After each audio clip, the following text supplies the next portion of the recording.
കൃഷ്ണ. മഹാഭാരതം എന്ന മഹാസാഗരത്തിലെ ഏറ്റവും പവിത്രമായ അമൃതബിന്ദുവിലേക്കാണ് നമ്മൾ ഇന്ന് കാലെടുത്തു വയ്ക്കുന്നത്. ഭഗവത്ഗീത. നമുക്കിന്ന് ഗീതയുടെ ആഴങ്ങളിലേക്ക് ഒരു കഥ പോലെ ലളിതമായി സഞ്ചരിക്കാം. നിങ്ങളൊരു കഥ കേൾക്കാൻ തയ്യാറെടുക്കുന്നത് പോലെ ശാന്തമായിരിക്കുക. ഒന്നാം ദിവസം. കുരുക്ഷേത്ര ഭൂമിയിലെ ശംഖനാദം. കഥ തുടങ്ങുന്നത് ഒരു യുദ്ധക്കളത്തിലാണ്. കുരുക്ഷേത്രം. പക്ഷെ ഇതൊരു സാധാരണ യുദ്ധമല്ല. ഒരു വശത്ത് ധർമ്മവും മറുവശത്ത് അധർമ്മവും നേർക്കുനേർ നിൽക്കുന്ന ധർമ്മക്ഷേത്രം. ഭാരതഭൂമിയെ മുഴുവൻ നടുക്കുന്ന തരത്തിൽ യുദ്ധഭേരി മുഴങ്ങുകയാണ്. ആനകളുടെ ചിഹ്നം വിളികളും കുതിരകളുടെ കുളമ്പടികളും രഥങ്ങളുടെ ചക്രഘോഷവും കൊണ്ട് ആകാശം വിറകൊള്ളുന്നു.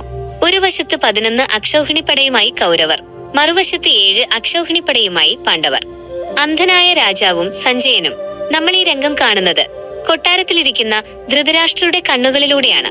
ജന്മനാ അന്ധനായ ധൃതരാഷ്ട്രർക്ക് യുദ്ധക്കളത്തിൽ എന്തു നടക്കുന്നു എന്ന് തത്സമയം കാണാൻ വ്യാസഭഗവാൻ തന്റെ ശിഷ്യനായ സഞ്ജയന് ദിവ്യദൃഷ്ടി നൽകിയിട്ടുണ്ട്. ധൃതരാഷ്ട്രർ ആകാംക്ഷയോടെ സഞ്ജയനോട് ചോദിക്കുന്നു, ഹേ സഞ്ജയ, ധർമ്മഭൂമിയായ കുരുക്ഷേത്രത്തിൽ യുദ്ധം ചെയ്യാൻ ആഗ്രഹിച്ചു ഒത്തുകൂടിയ എന്റെ മക്കളും പാണ്ഡുവിന്റെ മക്കളും ഇപ്പോൾ എന്താണ് ചെയ്യുന്നത്? ഇവിടെയാണ് ഭഗവത്ഗീതയിലെ ഒന്നാമത്തെ ശ്ലോകം ജനിക്കുന്നത്. അർജുനന്റെ രഥം കളിത്തട്ടിലേക്ക്.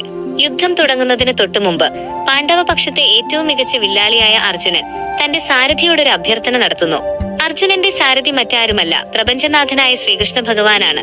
വെളുത്ത 4 കുതിരകളെ പൂട്ടിയ ഹനുമാന്റെ ധ്വജമുള്ള കൊടിയുള്ള ആ ദിവ്യരഥം കൃഷ്ണൻ 2 സേനകളുടെയും നടുവിലേക്ക് ഓടിച്ചു നിർത്തുന്നു. കൃഷ്ണൻ അർജുനനോട് പറഞ്ഞു, അർജുന, ഇതാ നിനക്കെതിരെ യുദ്ധം ചെയ്യാൻ വന്നിരിക്കുന്ന കുരുവംശത്തിലെ വീരന്മാരെ നോക്കൂ. അർജുനൻ കണ്ണുകൾ ഉയർത്തി മുന്നോട്ട് നോക്കി. അപ്പോഴാണ് ആ ഞെട്ടിക്കുന്ന സത്യം അവൻ പൂർണ്ണമായി ഉൾക്കൊണ്ടത്. മനസ്സ് തകരുന്ന അർജുനൻ.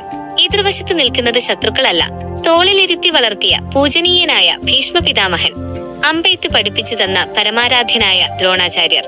സ്വന്തം സഹോദരങ്ങൾ, മക്കൾ, സുഹൃത്തുക്കൾ, അമ്മാവന്മാർ. അതുവരെ യുദ്ധവീര്യത്തോടെ നിന്ന അർജുനന്റെ കൈകൾ പെട്ടെന്ന് തളർന്നു. മനസ്സ് ശൂന്യമായി. കാണ്ഡീവം എന്ന പ്രശസ്തമായ വില്ല് അവന്റെ കൈകളിൽ നിന്ന് നിലത്തേക്ക് വഴുതി വീണു.